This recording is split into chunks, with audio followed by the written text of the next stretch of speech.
Good morning students, class 8 chapter 2 microorganism friends and foes nitrogen fixation ये आज का topic है आपका। इससे पहले मैंने आपको काफ़ी चीज़ें इसमें एक्सप्लेन की थी। तो आज हम पढ़ते हैं nitrogen fixation. Okay, nitrogen fixation. Our atmosphere contain about 78% nitrogen. हमारे वातावरण में, हमारे एटमॉस्फेयर में लगभग 78% नाइट्रोजन गैस पाई जाती है, which exist in molecular form of N2, जिसकी मॉलिक्यूलर फॉर्म N2, उसके नाइट्रोजन गैस को हम N2 कहते हैं मॉलिक्यूलर फॉर्म में।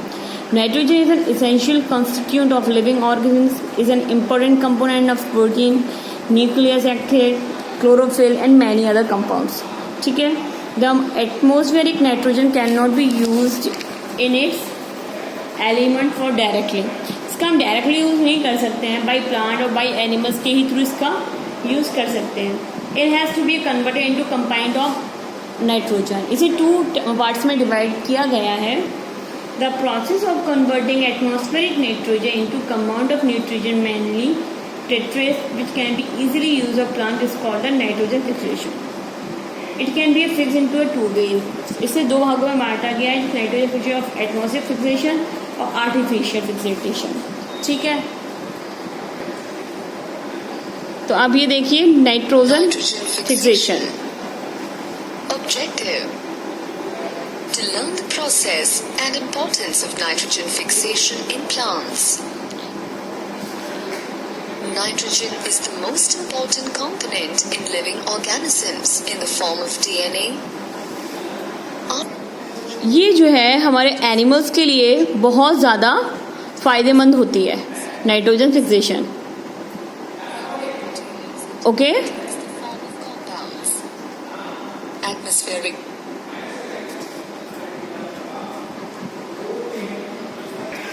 अब fixation of nitrogen by bacteria. Bacteria के थ्रू इसका फिक्सेशन कैसे होता है? The root nodules of certain leguminous plant like pea, beans etcetera contain nitrogen fixing bacteria called rhizobium. जो न्यूडल्स होते हैं जैसे कि प्लांट हो गया पी का, बीन का, ये अपने अंदर नाइट्रोजन फिल रखते हैं। These bacteria can directly fix nitrogen gas into nitrogen compound which can be used utilize plant. ये प्लांट को यूटिलाइज करके अपने अंदर नाइट्रोजन कंपाउंड्स को फिल करते हैं। Root nodules nitrogen fixation lightning के थ्रू नाइट्रोजन फिक्सेशन कैसे होता है? During lightning in the sky when high temperature is produced. During lightning के समय ड्यूरिंग इन द स्काई आसमान में when high temperature is produced, high temperature होता है, the nitrogen gas of the atmosphere react its oxygen to form of nitrogen oxide। तो nitrogen oxide dissolve in rain water, और nitrogen oxide जो है वो water में, पानी में डिजॉल्व हो जाती है, रेन वाटर में डिजॉल्व हो जाती है for a very little dilute solution of nitric acid, और उसमें कुछ मात्रा में नाइट्रिक एसिड भी डिजॉल्व होता है। The nitric acid has transformed react with the alkalis present in the soil from nitrate from the absorption of plant. Artificial fixation of nitrogen भी इसमें दे रखा है। देखिए एक आपकी nitrogen cycle. Nitrogen cycle. Nitrogen is the important essential element, amino acids, proteins, enzymes, etc. What happens if there is no nitrogen? क्या होगा जब बिल्कुल नाइट्रोजन नहीं होगा? Root systems and plant growth are stunted. All the leaves turn yellow. Decrease in crop production. Soil microorganisms. Life become dangerous. इसके बिना हमारी जिंदगी बहुत खतरनाक हो जाएगी। यह बताया था अभी हमें एटमॉस्फेयर में 78% नाइट्रोजन गैस पाई जाती है।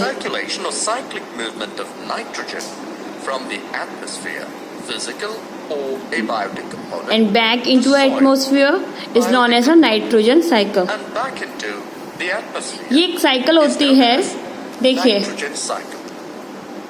Nitrogen cycle involves simply use, मतलब नाइट्रोजन साइकिल क्या बोलते हैं हम? नाइट्रोजन फिक्सेशन, उसके बाद nitrogen assimilation assimilation, and ammonification. ammonification. Okay 4. Nitrification. 5. Denitrification. Nitrification. Plants cannot utilize atmospheric nitrogen, so it should be converted into utilization from such as ammonia. तो ये nitrogen fixation क्या होता है? The circulation of nitrogen through out the living and non living. Nitrogen circulation जो living और non living organism के through होता है. Nitrogen cycle maintain the percentage of nitrogen. Nitrogen cycle जो होती है वो हमारे एटमॉस्फेयर में नाइट्रोजन की जो परसेंटेज होती है, जो उसकी मात्रा है, वो मेंटेन करके रखती है for less at the constant. Nitrogen and oxygen combine in the atmosphere. Nitrogen और ऑक्सीजन हमारे एटमॉस्फेयर में वातावरण में मिलके the same happen during combustion and factory of the engine of motor vehicles. These oxides react the rainwater from dilute nitric acid. The nitric acid react the mineral in the soil. From nitrates, plant take it, these nitrates sort their roots and convert it into protein. Animal obtain protein they need by eating plant or eating and flesh other animal. When plant or animal eventually die, the nitrogen compounds are broken down into ammonia. The process of known as ammonification. ये क्या होता है? ये एक process होती है जो आपके इमेज पे चलती रखी है. तो ये कैसे स्टार्ट होती है? Nitrogen fixation bacteria.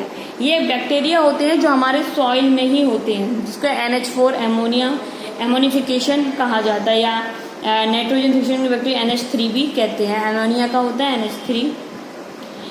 फिर ये बैक्टीरिया में कन्वर्ट होते हैं, Na2 बनते हैं, डेनिफ्राइसिंग होते हैं. इसके बाद में ये Na2 में कन्वर्ट होते हैं. फिर ये सॉइल जो वाटर होता है ये क्लाउड्स अपने अंदर भरते हैं, बारिश होती है और नाइट्रोजन फिक्सेशन हो जाता है. जैसे कि ये वाटर साइकिल होती है, ये नाइट्रोजन साइकिल होती है. ये भी हमारी हमें सॉइल से प्राप्त होते हैं और ये घूम फिर के वहीं पे आके रुक जाते हैं. और इसको और अच्छी तरीके से एक्सप्लेन मैं आपको जो लाइव क्लासेस लूँगी उसमें से एक्सप्लेन कर दूँगी. ओके, तो ये एक अच्छा चैप्टर है nitrogen cycle, the circulation of nitrogen. Nitrogen अगर पूछे आपसे कोई तो आप बोलोगे the circulation of nitrogen. Nitrogen का जो सर्कुलेशन होता है थ्रू द लिविंग और नॉन लिविंग कंपाउंड, जो कि इसमें लिविंग कंपाउंड में और नॉन लिविंग कंपाउंड दोनों में होता है, ऑफ द बायोस्फीयर के थ्रू. तो ये नाइट्रोजन साइकिल कहलाती है. अब हम छोटा सा टॉपिक आपको लेते हैं वैक्सीन का. A small dose of weakened और किल्ड डिसीज. अब वैक्सीन क्या होती है? एक स्मॉल डोज, एक छोटी सी डोज ऑफ वीकेंड और किल्ड डिसीज कॉजिंग माइक्रोब, जो माइक्रोब्स को डिसीज को किल्ड करती है, मार देती है, to immunise the body against a particular disease. जो हमारी बॉडी में जो और डिसीज पैदा हो रही होती है उनको किल करती है. ठीक है. कम्युनिकेबल डिसीज, ये आपको मैंने पहले भी एक्सप्लेन किया था. कम्युनिकेबल में the disease that can be spread from the infected person. जो कोई इन्फेक्टेड पर्सन है उससे एक से, जैसे कि इन्फेक्टेड पर्सन से हेल्दी पर्सन में आना कम्युनिकेबल डिसीज होती है. Sorry, the disease that can be spread from the infected person by direct physical contact through out air, water and food. ये कम्युनिकेबल. फूड प्रिजर्वेशन, फूड को इस तरीके से रखना कि लोग लंबे समय तक चल पाए, टिक पाए, शुगर में करके या प्रिजर्वेट करके, साल्ट प्रिजर्वेशन करके किसी भी तरीके से. तो ये हमारा फूड प्रिजर्वेशन कहलाता है. माइक्रो ऑर्गेनिज्म क्या होते हैं? माइक्रो ऑर्गेनिज्म टिनी बहुत छोटे ऐसे organism that can be seen only through out a microscope, जिसे हम बिना माइक्रोस्कोप की हेल्प के नहीं देखते, बिना माइक्रोस्कोप की हेल्प से नहीं देख सकते हैं. इन्हें सिर्फ माइक्रोस्कोप से ही देखा जाता है. ये इतने स्मॉल होते हैं, इतने टिनी होते हैं, जो कि मिलियंस बिलियंस में होते हैं. आपकी फिंगर पे, आपको मिल्क में, हर जगह पे ये अलग अलग तरीके के होते हैं. कुछ beneficial and some are not beneficial for us. तो ये आपने बेनिफिशियल और नॉन बेनिफिशियल के बारे में भी मैंने आपको इसमें एक्सप्लेन किया था. माइक्रोब्स के बारे में, प्रोटोजोआ, फंगाई, इन चैप्टर में काफ़ी चीज़ें आपको हमने डिटेल में पढ़ाई हैं. और कुछ भी अगर आप इसे खुद भी एक बार रिवाइज करोगे ना बहुत अच्छी तरीके से आपको समझ में आने वाली है. I hope you understand. Thank you.